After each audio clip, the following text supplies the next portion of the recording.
quite by accident. I'd made a piece across mountains at night, taking audiences across mountains at night over the Clwydian range with a guy called Teddy Kendall, and it was called Night Flight.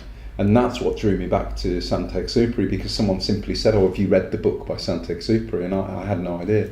And when I discovered it, I realised that as a pilot, he'd written a number of books about flying, and some of them in Patagonia, some of them in the Sahara Desert.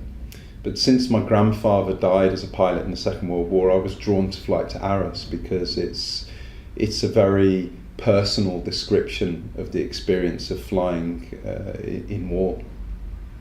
I think what it is as well, though, I think is I think in the past your performance work has been very much through performance art, kind of conceptual art, and I think this probably is the first piece in a long time that has that kind of narrative structure that you might say there's more Definitely. typically theatre.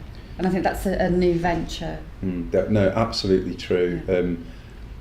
I think I cared so much about, I do care so much about what he's actually written, that I didn't really want to interpret it too much. I felt that it was powerful, and there was something about his words that so it lent itself to making a kind of narratival piece of theatre. I think one of the first conversations that we had when you said you wanted to do the project, I think my concern was that you would abstract it out and not kind of keep the narrative, and it's been kind of interesting kind of keeping that narrative through the book. That's true. I've made some pretty strange figures.